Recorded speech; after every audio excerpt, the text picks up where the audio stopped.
University of Paris North. We're talking about asymptotic behavior for multi-type branching random motion. Sorry. Yeah. So, well, thank you for the introduction. Thanks again for the organizers for organizing such a wonderful workshop. I'm really enjoying my time here. So I'm going to talk about a joint work with Mohamed Ali Belloum, who was my PhD student. So we took interest in a reducible system of branching random motion. So maybe, oh, sorry. So first, okay, let me remind you for the 1900th time what is a branching random motion. So I start with a particle at position 0. This particle will move as a Brownian motion for some time, right, until some exponential time independent of the displacement at which it splits. So in this talk, I will only consider binary branching. And each daughter cell of a parent cell starts an independent copy of the branching Brownian motion. So starts moving as a Brownian motion and will branch after an exponential time into a string on its own. And we take interest into the asymptotic behavior at large time of the maximum of the rightmost occupied position. So here is a sample path of the branching Brownian motion. So I look at a realization of the branching Brownian motion for time 15 apparently. So the idea in this picture is that you see that each trajectory has a color. So each particle is chosen as evolving in time. And when a particle dies and gives birth to children, I did it in such a way that the color of the offspring is inherited from the color of its parent plus a random modification. And then over time, oh, sorry. Okay, so over time, I reduce the rate at which color are modified, so that after a very long time, you can see on the picture the more or less the families of particles, because particles with the same color will have the same type. So, well, this model has been studied for a long time. So I will set beta the branching rate of the system, so the rate at which particle splits into two, and sigma squared the diffusion constant. At all times, I will write nt, the set of particles alive at mt, xu of t, the position at mt of particle labeled u, and mt will be the maximum. So we know for a long time now that the branching Brownian motion invades its environment at linear speed, right? So that's why we have a triangular shape in the sample path of the branching Brownian motion. And the speed is given by √2 times the product beta times sigma squared. If we want to be more precise on the asymptotic behavior of the maximal displacement, we can do.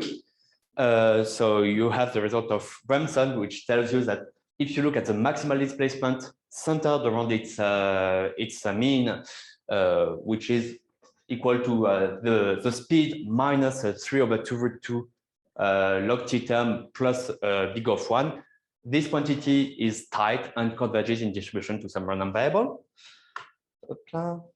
Okay, and if we want to be even more precise and say what is the limit of this random variable, well, one has to define the derivative martingale, which is this martingale over here. This martingale converges almost surely, and you can say that the maximal displacement at time t of the branching Brownian motion centered around its median converges in distribution to a Gumbel distribution shifted by the logarithm of the infinity. Nothing new. Okay, so to be more precise, here is a close-up of the extremal process of the branching Brownian motion. So I looked very close to the maximal position at a very long time. And yeah, I looked at what was the trajectories of particles over there. And obviously, I recolorized everything so that it looks even more bright than it was in reality. So you see that, in fact, you have like a few families of colors that are appearing over here. And well, you can describe it. You can describe this a little bit more precisely. Okay, so if I define the extremal process of the branching Brownian motion, which is basically the point measure given by the position of all particles in the branching Brownian motion, but shifted so that it's close to the maximal position at time t. This extremal process converges. So you have two teams that did it more or less at the same time in 2010. So Aydekon, Beresiki, Brownian for one part, Arguin, Bovian, Kissler for the other part. So they showed that this extremal process converges in law to a decorated Poisson point process with exponential intensity. So if you look at the, for example, at the maximal position in this limiting point process, well, you see that it is the maximum of a Poisson point process with intensity e to the minus √2 beta over sigma square x times the infinity. Well, this is exactly a Gumbel distribution shifted by log z infinity. So, well, the convergence of the extremal process is consistent with the convergence of the maximum. And to get a picture, so how do you understand this extremal process? So the idea is that you sample first the particle that makes its highest displacement at time t, and you look at all its family. So its family, we make a point process of offsprings that are centered around the position, well, that are related to the position of their parent. And then you try to look at the second particle, which is not in the group of red particles, the second highest particle that is not in the group of red particles. And it will give you an other copy of the same type of point process, but centered around the point that is a little bit lower. So in the limit at an exponential distance from the position of the maximum. And then you can add the third family, which is at a distance exponential with the parameter a half from exponential with parameter 2, I guess, from the second family, and so on and so forth. So you can add more and more families. So that's the external process in the standard branching Braden motion. So now let's go to multi-type settings. So here we consider the model introduced by Biggins in 2012 of a two-type reducible branching Braden motion. So in this system, you have two types of particles. You have the particles of type 1 that behaves as in a regular branching Braden motion, where you branch at rate sigma 1, at rate beta 1, sorry, and you move according to a diffusion coefficient sigma 1 squared. And you also have particles of type 2 that moves as in the branching Braden motion with reproduction rate beta 2, and that displays with diffusion coefficient sigma 2 squared. Okay, so far I have two independent set of particles, so you need an extra rule, right? And so we will say that particles of type 1 can give birth to particles of type 2. So particles of type 1 create newborn particles of type 2, and this branching happens at rate alpha. So in addition to the branching rate beta 1, where they produce copies of themselves, they create at rate alpha particles of type 2. And well, up to defining in correct coordinates the time and the unit of time and the unit of space, I can fix two parameters in my 5 parameter over there to be equal to 1, and which chose to fix beta 2 and sigma 2 squared to be equal to 1. So which was easier for the description of our results. So, well, okay, let's look at the link with the FKPP equation of this reducible multi-type branching Braden motion. So in the case of the classical branching Braden motion, so we have the link with the classical FKPP equation. And when you look at the multi-type version of this, so you can define the function u of time and space, which is the priority when you start with a unique particle of type 1 at time 0, that you can see a particle to the left of minus x, and a v of tx, the same quantity, but when you start from a unique particle of type 2, then you can show that the functions u and v are a solution of the following system. So the idea, right, is that if you look at v of t and x, it's a priority starting from a single particle of type 2, but because particles of type 2 only make particles of type 2, well, v is the solution to the classical FKPP equation, right? And so only u has an extra term where, so you see that u has a sigma square over 2 Laplacian minus beta u times 1 minus 2 minus an extra alpha u times 1 minus 2. So you have a bit of competition between the growth rate of u and v. And yeah, probably should have written in terms of 1 minus u and 1 minus v instead of u and v, and I apologize about that. Okay, so we were interested in this because at some point we wanted to try to find a way to model the FKPP equation that Vincent Cavel showed us, I think on Wednesday. On the sorry, the FKPP equation associated to the Kane-Todd equation, right? So where you have diffusion in the space of parameter theta, and you have competition in the growth rate between u and the integral of the function u with respect to the trait. So the problem is that I don't know any nice way to see this model with a direct link with a multi-type branching Brownian motion. So a natural way to do it would be to say, okay, so I define a branching Brownian motion with two parameters, a parameter that is diffusing in the space of types and the parameter that is its position. And I try to look at the maximum. Well, if you do this, you get a PDE that looks like this, but you are not competing with all the set of traits, but only with the trait u of theta. So it's very different. So our idea was to try to maybe use reducible settings to try to see a version of the Kane-Todd equation. The idea was to say, okay, so let's have a set of types that is given by 1, 2, 3, 4, 5 up to infinity. And particles with an even type, they will diffuse according to rate sigma 1. Particles of type 2, they will diffuse with a rate sigma 2. And we look only at particles that have a type name that is smaller than a times t. And depending on the value of a, we wanted to see something that would look like the solution to the Kane-Todd equation. But yeah, I haven't been able to make this work. So well, we did what we could. Okay, so here is a picture of the two-type branching Brownian motion. So I start with a particle in blue. Particles in blue, they can create particles in red. And you see that over time, red particles can overcome and create a lot of offspring. So now Biggins studied the speed of this multi-type process, right? So when you have particles of type 1 and type 2, Biggins gave a complete formula for the speed of this process, so for the position of the maximal particle. And if you look at his results, you get a phase diagram like this for the possibility of the models. You have basically three domains. In the domain C1, which is when the branching rate beta 1 and the variance sigma 1 are both big, right? And to be bigger than the one for particles of type 2. Basically, particles of type 1 are better in every way to particles of type 2. So the speed of the process is the same as the speed of a branching Brownian motion of type 1. And the particles of type 2, they are more or less getting tracked by particles of type 1. And when you look close to the maximum, you will see a lot of particles of type 1 and their newborn particles of type 2, but there is no particular interaction between the two types. So you have the dual domain, the domain C2.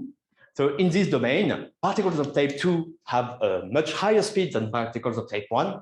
And so what you see is that after some finite time, there is a particle of type 1 that gives birth to a particle of type 2, and the rest of the process is dominated by the children of this and the neighboring set of particles of type 2.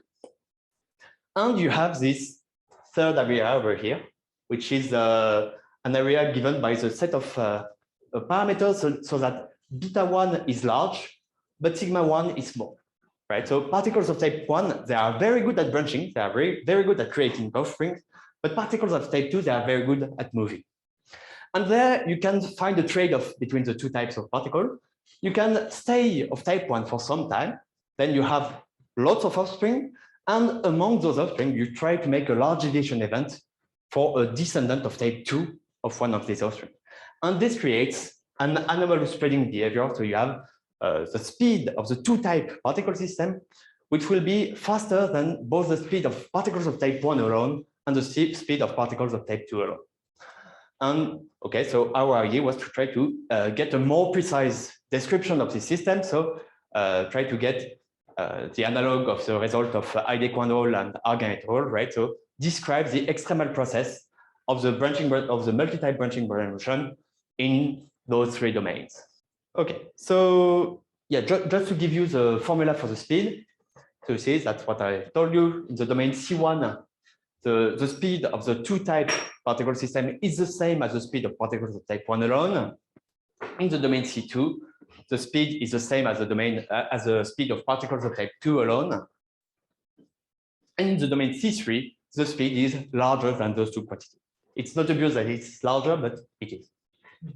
Maybe an interesting remark is that you see that the parameter alpha was not present in my phase diagram, and it's not present in the value of the speeds over here, right? So no matter what the parameter alpha is, the speed of the two-type particle system will be the same. You can create lots of particles of type 2 for each particle of type 1, or you can create one particle of type 2 at very, very few and far between times. The speed of the process will always be the same. And okay, so it might be a bit weird at first, but it's not that difficult to understand why. Because you can particles of type 1 creates particle of type 2, but not reciprocally, you will see only one transition from type 1 to type 2. Right? So the value of this parameter alpha only makes you jump once in the process. So if it has an effect, it will have an additive effect in the maximal displacement, but not a multiplicative effect, or not something that will move the speed of your process. So yeah, maybe let's discuss a little bit about how to get those formula. So the idea is to try to describe the optimal strategy for particles to have a high position at a very large time. So what I'm claiming is that if I look at a certain time lambda t with lambda between 0 and 1, I can compute quite precisely the number of particles that went at some speed a, which is smaller than the speed of particles of type 1. And I know that around the position a lambda t, I have an exponentially large number of particles. And this exponentially large number of particles is e to the lambda beta minus a square over 2 sigma 1 squared. If I here, I know that I have a lot of particles, so within 1 unit of time, I will create a lot of newborn particles of type 2. And if I start from one particle of type 2, which is around position a lambda t, well, I can compute the probability for one of them to make a displacement of order b times 1 minus lambda times t. And well, if b is very large, this probability will be exponentially small. And so the total number of particles of type 2, which will be able to be above a times lambda times t plus b times 1 minus lambda times t, will be equal to a binomial distribution with parameter, well, with this number of elements and this probability, right? And so when n times p is of order 1, I expect a Poisson number of particles that can follow this strategy. And so it gives a formula for the speed as the solution of an optimization problem. Okay. You can also try to visualize this optimization problem by looking at the rate functions of those two particle systems. So here in blue, I draw the rate function of particles of type 1. So it means that I have e to the minus this quantity times t particles around this position times t. And if I draw the rate function for particles of type 2, I get something like this. And what I'm claiming is that the rate function of my two-type particle system is the convex envelope of the rate function of the two particle systems. And so you see that in this setting, my rate function, my green rate function, is negative as long as I am below v, the speed of particles of type 1, and it is positive as long as I'm above v, the speed of particles of type 1. So here, we really expect the speed of the two-type particle system to be the same as the speed of particles of type 1 alone. Now, if I look at something that happened in phase 2, so when particles of type 1, they are not good at moving and not good at branching, well, there, you see that the rate function of your system will be could be for sometimes the same as the rate function of particles of type 1 alone, but around the position where you define the speed of your system, you're equal to the rate function of your particles of type 2. So particles of type 2 are dominating the system. And in phase 3, so what happens is that you build on the ability for particles of type 1 to branch a lot, to create a lot of offspring, and on the faculty for particles of type 2 to move fast, so that you will have a large aviation event, which creates this anomalous speed, which is a little bit to the right of the speed of both particles of type 1 and particles of type 2. Well, when you want to describe now the extremal process, you again have to look at what happened in those three areas separately. But the idea is that it will work exactly the same way. The strategy that I described to you before is exactly the strategy that particles are following. And so this is exactly the way the extremal process are constructed. So in the domain C1, where particles of type 1 are dominating, I know that the speed is the same as the speed of particles of type 1. Well, if I look at the position Vt minus 3 over 2 theta log t, which is where I expect to find the rightmost particle of type 1, this will also be the place where I expect to see the rightmost particle of type 2.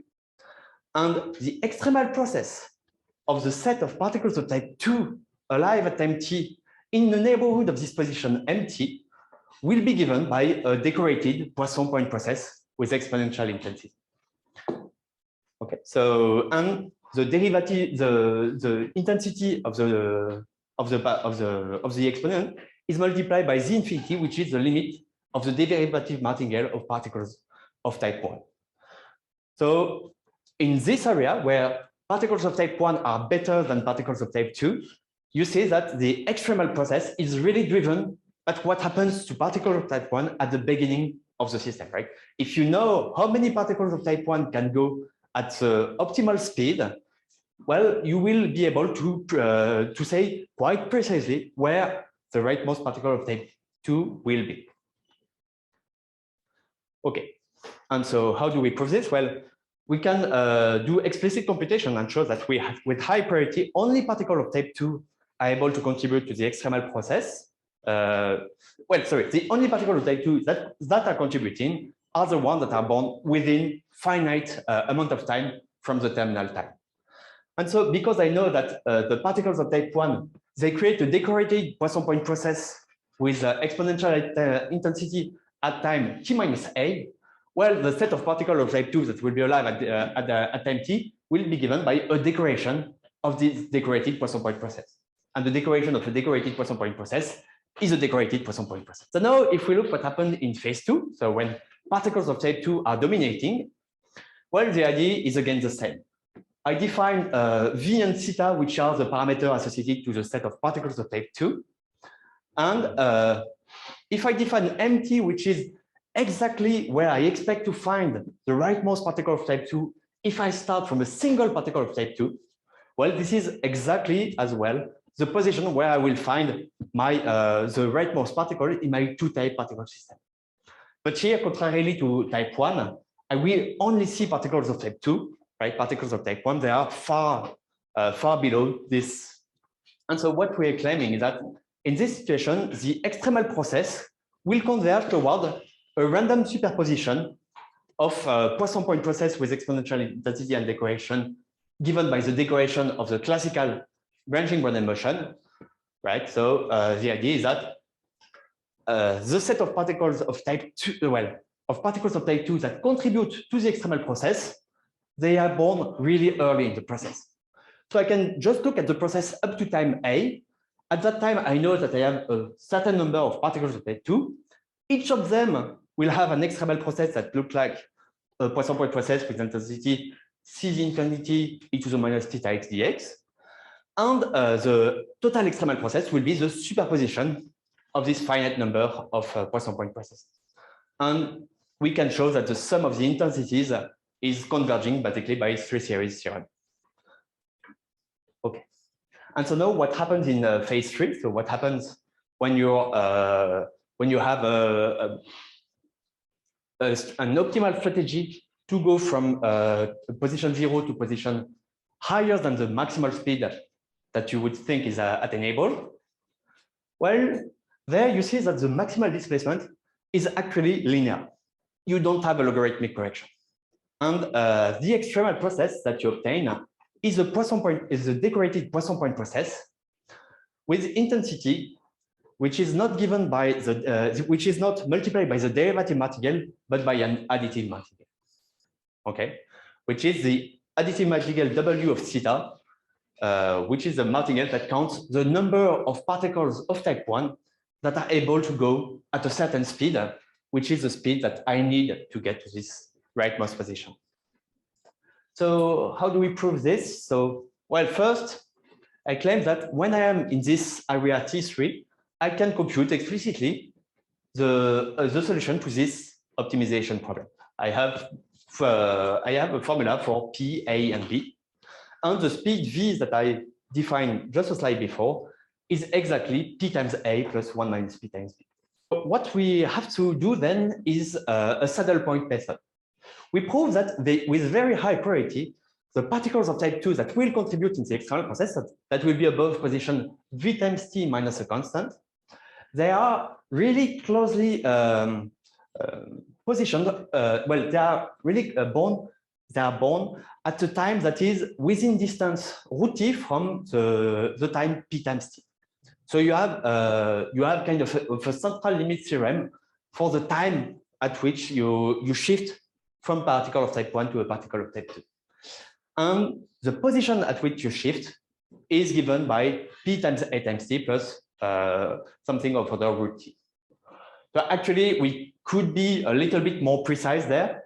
The real area where particles go from type 1 to type 2 is not just a ball of radius root T centered around this position and this time, but some kind of a rectangle which has a length root T and height 1. But we don't need this, so we just gave these upper bounds. So what we did is that we used the known estimates on the number of particles of type 1 that are at time P times T around position P times A times T. So these estimates were obtained notably by Biggins. And well, then it's a same chaining argument I did. So I know exactly how many particles of type 1 are there. I know then that each particle of type 2 has a certain priority to create offspring, and to the right of position V times T. And the A and B and P are chosen in such a way that the product of this priority by this number is of order 1. So I know that I have a Poisson convergence, which gives me the Poisson point process of the in this extremal process. And to get the declaration, well, I just need to look at the law of branching body motion condition to have an anomalously high displacement, which was given by in an article of Bovie and Arp. So maybe just to mention that we used versions of the many-to-one lemma for in multi-type settings. Right? So in the classical many-to-one lemma, you compute the expectation of a function of the trajectories in the branching body motion as e to the beta times t times the expectation was the same functional applied to a classical random walk. Well, when you are in multi-type reducible settings, you don't get simply this expectation, but you get an integral like this, which is a bit different. Okay, and we were able, so actually to do computations, it's not too bad because you can really describe quite precisely what is the set of points where newborn particles of type 2 are created. So what you can do is that you can first sample the full branching Brownian motion of particles of type 1, and then the set of births of newborn particles of type 2 will be a Poisson point process with intensity given by this thing over here, so alpha times the intensity measure of the branching Brownian motion. And then you can apply this knowledge to compute quite precisely the law of this extremal process of particles of type 2 conditionally on the law of the process of particles of type 2. And this is how we were able to compute some of our quantities. Okay, so something that we were not able to use. Okay, oh, sorry, I'm taking them in the wrong order. So first, just to say that we were able to obtain the asymptotic behavior of the multi-type branching Brownian motion outside of all the boundaries between areas C1 and C2, C1 and C3, C2 and C3. We have quite a good understanding of what happens at the boundaries around the region C3, where we have this this anomalous spreading. Right? So you have this saddle point method that is happening, and well, somehow, when you are at the boundary between C1 and C3, or at the boundary between C2 and C3, you expect to go from a particle of type 1 to a particle of type 2 at distance of order root t from the beginning or root t away from the end. But the interface between the area C1 and C3 is where it's a bit bothering, because basically that's exactly the area where the first moment methods are really failing. So you need to be very careful with your analysis to give explicitly what is the convergence over there. At the triple point, Mohamed Ali obtained a formula for this type of quantity. So he looked at the cascading family of branching Brownian motion, where particles of type 1 give birth to particle of type 2, that give birth to particle of type 3, that give birth to particle of type 4, and so on. And you can compute the position, the asymptotic position of rightmost particles of any fixed type. But for example, it could be interesting to look at what is the maximal displacement at time t of particles of order with type of order, let's say root t or t to the 2/3. And yeah, it's something we haven't looked at yet. Okay, we only consider here reducible settings, so we didn't consider irreducible multi-type branching Brownian motion.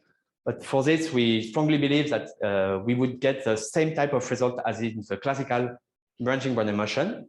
So it's more or less like what Vincent Calvez showed us, right? It would be another way of thinking of this persistent model where at exponential time you change your speed. Well, here at exponential time you are changing your variance, and you're expecting to see the same type of speed as long as you're in irreducible settings with recurrent with a positive recurrent Markov chain. Okay, and yeah, something that we don't get in this type of model is a good analog of the spine decomposition. So the problem of spine decomposition in reducible settings is that you have two choices.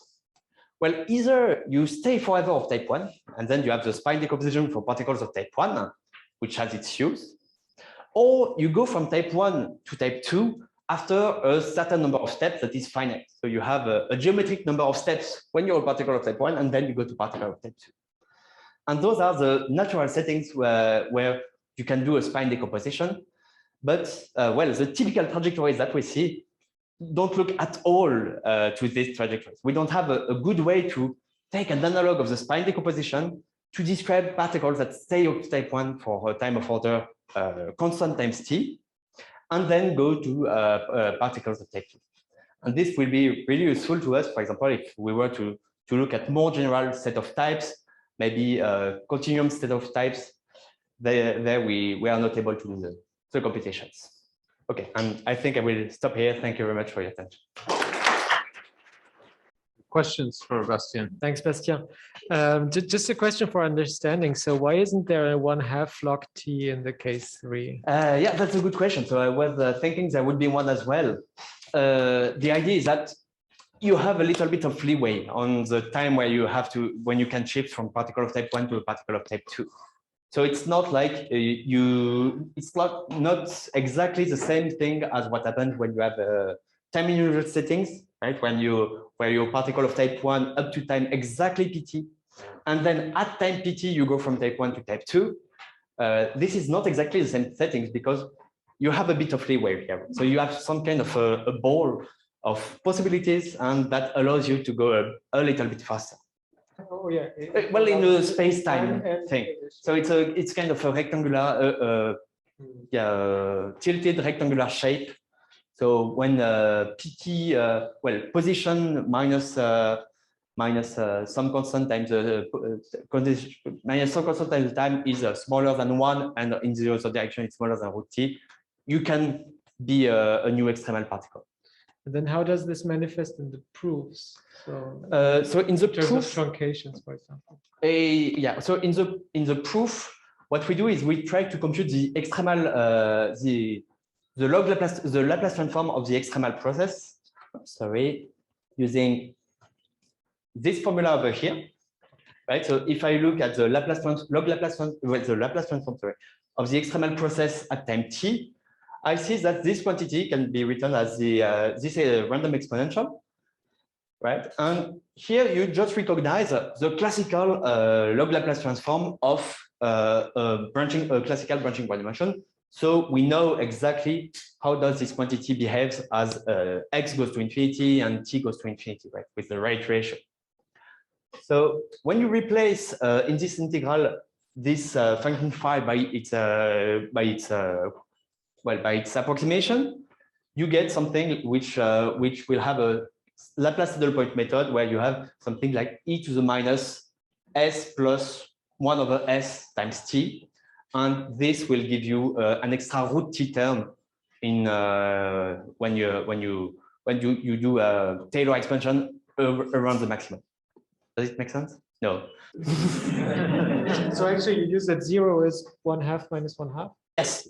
Yes. Okay. The 0 is 1/2 minus 1/2. You gain an extra 1/2 because you have some leeway for the time at which you shift from particle of type 1 to particle. Constraining sigma 1, beta 1, sigma 2, beta 2, so that each species individually cannot spread faster than, say, 1. Yes. What's the largest speed that can be obtained as a function of alpha?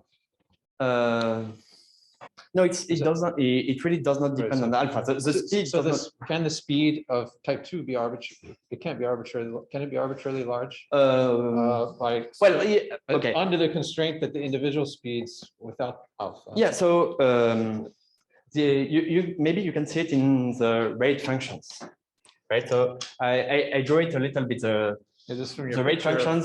So you have this particle of type 1, right? You say, okay, you have particle of type 1, and well, okay, I could have a well with as a wide depth as I wish, right? And for particles of type 2, I can have as shallow of a parabola as I wish here. I mean, I looked at binary cases, so you would have to be a bit more careful. If I could even do particles of type 2 that are subcritical, right? I don't need the typical set of particles of type 2 to be able to survive forever for this proof to work. Well, for this, you see that you can get an anomalous spreading as large as you want. Yeah. But the parameter alpha does not play a role in it. It's it just it will just manifest as a multiplicative constant.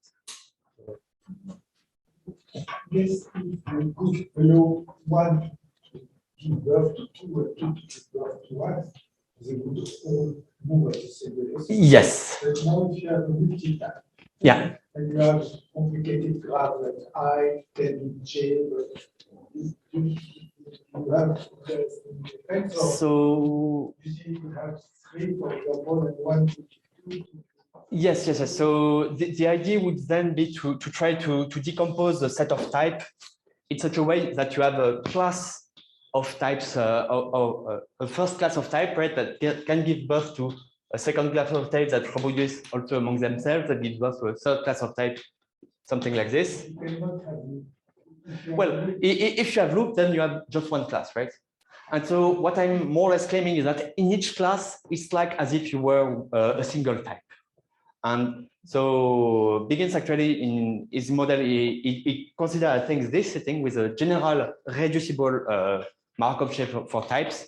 And so what happens is that the speed of the system really depends on the optimum between the one particle in the reducible setting and one particle in the last irreducible class, right? Not the last one actually. So and one other particle. So the idea is that you go from your set of types all the way up to the types that can give you the best way of creating offspring, and you stay in this type. Okay, so it could be a small loop, but you stay in this type where you can create as many offspring as possible. And then when you have created a lot of children, you go to a new area where you can branch as fast as possible. So depending on the exact detail of your model, you could have like interesting effects, right? If you have a system where you have particles of type 1 that only makes particles of type 2, but that make 7 particles of type 2, and particles of type 2 that make 1 particle of type 1, and with certain properties, they can get a particle of type 3, which is very good at moving. then you see that the optimal way for you to do is to do this loop over here between particle type 1 and particle type 2 as many times as possible. Then you have like plenty of particles that all go to type 3. And there you use the fact that type 3 is very good at moving to create to invade its environment. So you would have similar pictures, and I think you would have the same type of extremal processes and speed. The formula, we don't prove it, but we really believe that it will be in the same universality. Yes. Thank you very much.